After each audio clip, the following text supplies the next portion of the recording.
We've been asked, my daughter's going travelling and I'm concerned about hotel stays, hotel awareness and safety. So hotels, what kind of hotel is it? Where is it located? That's always key to, and how much is it? Because depending on the clientele there. Also understanding, try not to get a ground floor room, because if you get a second or third floor room, then you eliminate the chances of somebody just walking up to the window and trying to get in. So second or third floor is always handy. Understanding the layout of the hotel, what facilities are there, what kind of security setup, walking in, has it got CCTV, does it have security presence, is that 24 hours, does it have a concierge, things like that. Understanding your ways in and out, your exit, your emergency exits are key, and sometimes thinking outside the box, if you do have a problem and you need to get out of the building, then okay, you can use emergency exit, but there's always other ways to get out, and that might not be as commonly known, like using a staff entrance, going for the kitchens. If you really need to get out, just get out however you can. When you go to your room, just be wary and make sure the room is empty, and also if you have somebody escorting you there, like somebody helping and assisting you, then they don't necessarily have to go in the room with you. You can ask them to leave the bag there, tip them, thanks, I've got the key, I'll let myself in, or open the door, throw your bags in, and then ask them to leave before you go in, making sure the room's clear, and also you're safe and you're happy with everything. Understanding as well what's in your room. We hear about hidden cameras, things like that.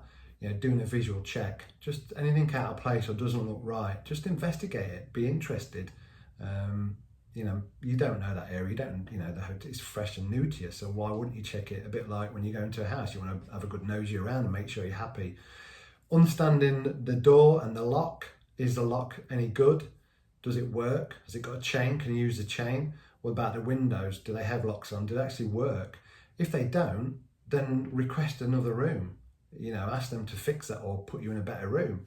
You're allowed to do that. You need to make sure you can lock the door. You could also, again, use your bag, something that buys you time. Staff do have access to keys. Some of the cleaners do, and some of the other staff members do.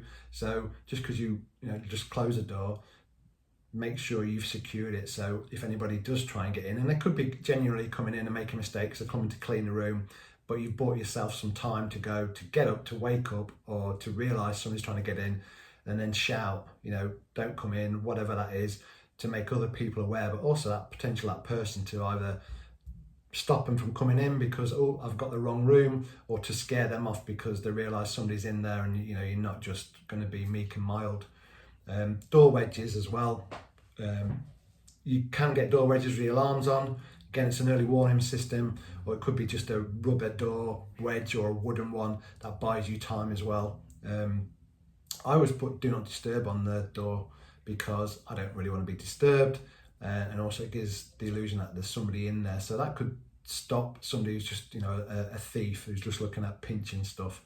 A good one as well is keeping your key separate than your key room, because if you lose your key card with your key room on, then obviously they know what hotel it is, what room it is. So I always key what number room it is, lose that piece of paper, or get rid of it, keep the key with me, and then memorize my key room, the hotel room. So if I lost my wallet, then I haven't got my key and my room number.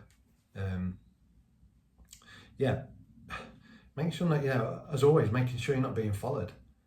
And if you're not happy, do something different. Depending on the distance as well, you can speed up to get into the room, lock it, secure it, but be positive in that. If you're not happy, take action. And again, like you're doing now, learn about all the preventative measures, all the things that you can do to prevent anything happening, but also remember your physical element as well, your ability to use these and these to keep yourself safe if you have to be physical, and understand, I hope you do now, the ability you already have